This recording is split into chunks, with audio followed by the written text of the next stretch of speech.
All right, so here we go. Some exciting news about the First Descendant today. So Nexon just gave an official update about the First Descendant and its overall future. We're no longer looking at just a game anymore. We're talking about a full-blown franchise here. But what does that mean exactly for the First Descendant? Plus, one feature that could haunt the game as we enter into Season 1 and Season 2. Could this feature make the game worse and worse as time goes on? Plus, Update 107 is releasing on August 13th with some big changes, but players are already deeply worried about one change that seems to be just a band-aid. We've got to talk about that.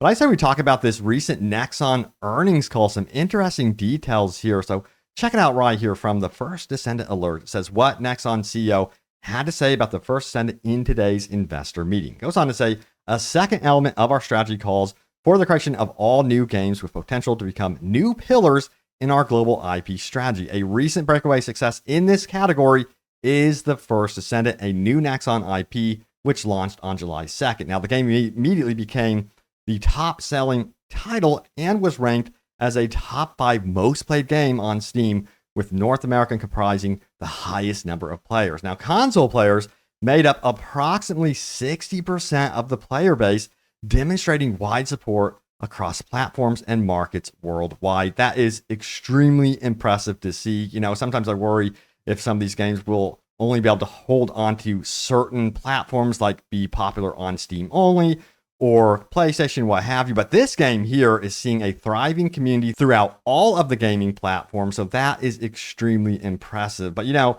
Nexon did go on ahead and talk about growth strategies for their franchises, which, by the way, if you did note there, they are calling this a franchise, which is actually pretty big news because it sounds like they have very big plans for this game to not just be a game, it seems. Let's talk about it. Check it out right here. It says, new growth strategy and pipeline.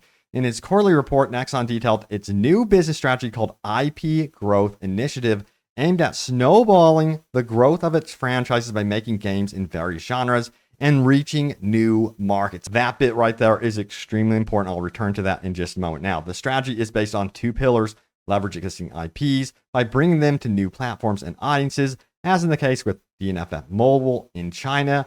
It applies to Dungeons and Fighter and MapleStory franchise, with other brands to follow. So yeah, a lot to dissect here. What do they mean by bringing their existing IPs like the First Descendant into new genres? You know, I think about what CD Projekt Red is currently doing with Cyberpunk and The Witcher. We know that The Witcher is getting several different games. Their core franchise, which is going to be, you know, the standard single player open world RPG, but they're also experimenting with like a cooperative game.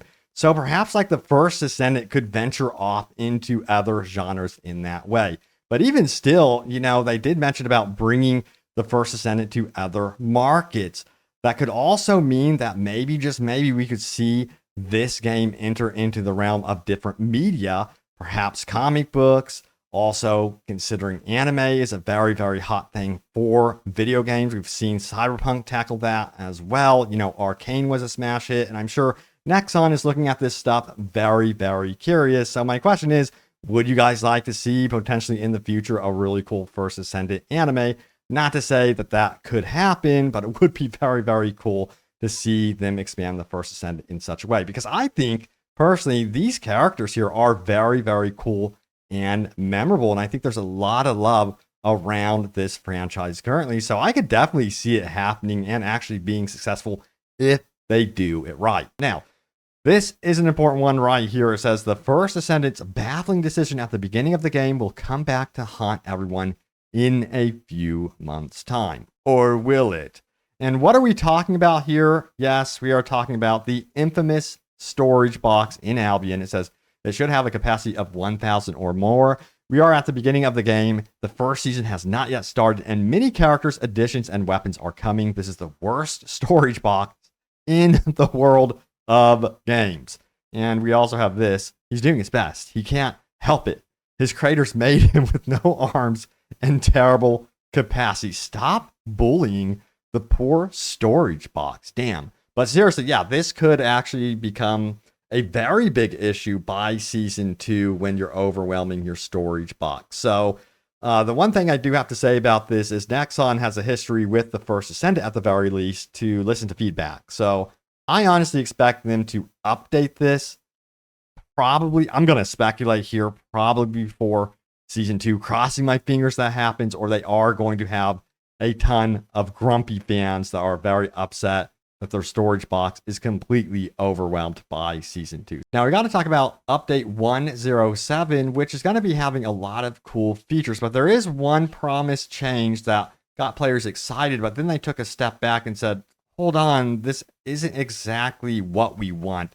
So just for context and to refresh your memory, this is what is changing. It says, rest assured, we aim to support build diversity in a more user-friendly manner. If you prefer to use the same socket type across loadout pages 1, 2, and 3, your current setup will remain unchanged. Now, socket type assignments will only be required if you want different socket types for each loadout. Sounds pretty good. However, we do have some interesting takes on this one. Check it out right here. Their solution for module capacity is still not a good one. Sure, reworking every single mod and readjusting capacity costs would be a big task, but come on. 7 to 11 catalysts per item, especially with current XP gain, is horrendous. And a response here, this. The solution for build diversity is not it. So I have to use more catalysts and re-level. This is definitely not it for me. And furthermore, it says they need to make hard mode monsters give 3 times more XP or more. Now, furthermore, we did have some interesting solutions as well in takes. It says if you put 11 catalysts in 1 Descendant, all spots should be free spots, half off everything. We need everything catalyzed to make a full build anyway. If someone spends hours leveling a character to 12 different times, why not let them put whatever they want in different pages? We already have set limits with the battle, attack, etc. type mods only being allowed in once. My ultimate Lepic has 10 catalysts in him, just so I can have a free spot and still have a mobbing build on page 2. If I need to put in 4 more catalysts in to have both builds fully built, then I'm just not going to mob with him. Catalysts aren't exactly cheap, with needing to get lucky and then 8 hours of waiting, let alone leveling him to 40 that many more times. If I like a character enough to spend the time to get him to 40 12 times, spend my limited catalysts on them, then stop locking me into the build and don't lock me behind even more catalysts. So yeah, sound off as to how you guys are feeling about this. But yeah, it seems like to me, expect this to be more like a Band-Aid when August 13th comes around. It looks like they're going to be fine-tuning this perhaps more and more as we go. But then there's this as well. It says, would be nice if they grouped all modules in certain categories together so they are more easily interchangeable. For example, all resistance mods should have the same polarity so you can easily swap between them. Currently, they all have different socket types. And someone says, totally agree about resistance being the same socket type. Great suggestion. So yeah, the community knows what they want. So Nexon, get busy, make this happen. Furthermore, it says, can you please look into the double jump not working all the time? I keep dying when I'm speed running with Bunny. I grapple, double jump, run, and then jump, and my double for some reason does not work. I haven't noticed it with other Descendants though. So yeah, someone did reply saying there's no grace period. Coyote time is the problem. I've tested it and I can say that with 100% certainty, here's how Coyote time works. If this is your first time hearing about it, fundamentally, it's just a brief moment where you're no longer touching the ground, but you can still jump like you are on the ground. It seems like to be more, like he said, a Bunny issue. I haven't had much of this problem with Fiesta. She's my main, of course. But yeah, let me know if you guys are having major issues with this feature beyond Bunny. I'm kind of curious if it's very widespread, but I have heard it mentioned several times, and it can be just an absolute pain if you're falling off cliffs and not able to double jump, especially on platforming type stuff as well. Now, also, it says this, the game has its issues, but developers not listening doesn't seem to be one. I feel like they're knocking off major complaints about as fast as can be reasonably expected. Yeah, they're moving very, very quickly compared to other developers. It is extremely impressive. And yeah, a lot of people did not expect this from Nexon. So maybe there's like a new mission statement going on over at Nexon, and perhaps we could really look forward to their new offerings in the future, which, by the way, they have some interesting stuff on the pipeline. I had a look-see at that, and let me tell you what, I hope to cover some stuff in the future from them because, yeah, it definitely looks cool. All right, so also we have this. Getting the ultimate variant of a Descendant should remove the normal one and make it a skin as an option. Do you guys disagree with this one or agree? But we do have 306 upvotes on this one. It says, I don't know why anybody would still use the normal version when having acquired the ultimate version of a Descendant unless they have heavily invested into one before an ultimate version was released. Now, free to play has a limited amount of slots, and honestly, $1 for one slot seems excessive. And yes, they are trying to make money, but players like me only spend money when they feel like they aren't getting ripped off by an aggressive monetization scheme, such as hiding quality of life behind microtransactions like inventory slots, for example. You guys think this would be a cool solution? But, someone did note this as a reply. It shouldn't remove the old one, but you should 100,000% have the normal one as a skin. Makes sense, you know what I mean? So yeah, let's see if they update that part as well. Now, some people are having problems with Luna. It says, why the F does Luna not get protection during her long ass dance sequence? And here is an example right here. They posted a small little clip of her trying her best to go into her dance sequence, and boom, she is dead and out of there. And I think it's one of the reasons why, from what I am seeing, she's not exactly the most popular Descendant right now, for sure. I'm not seeing like tons of Lunas running around.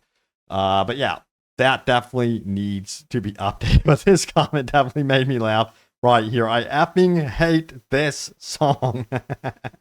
All right, so now it's time to go over your top comments. Remember, leave a comment down below. It could end up right here in a future video, but let's do this. All right, so first comment is this one. I'm convinced the shape stabilizers are a gimmick to get your hopes up. A lot of players having bad luck getting those in the game. Again, I'm just waiting over here for that blog post, or it's going to be a video on how drop rates exactly work in the game. We were promised that, and I have not forgotten. Also, we have this here. Yeah, I did a no grappling mission just to be stuck before the boss because I couldn't proceed without it. How weird that that was even an option in the game. How strange. Now it says we need a true black paint because there's no black paint at all. Please, we need it. I don't understand why that is.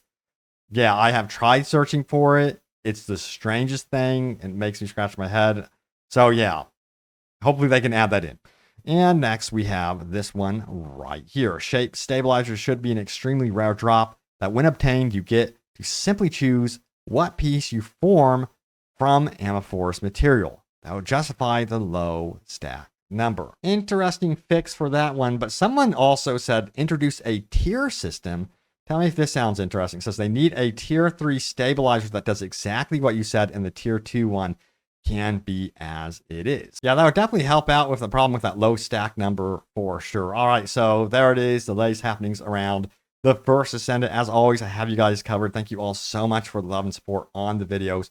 Greatly appreciate it. Look forward to more news and updates about all things the First Descendant. I have you guys covered, and I will see you all next time. Take care.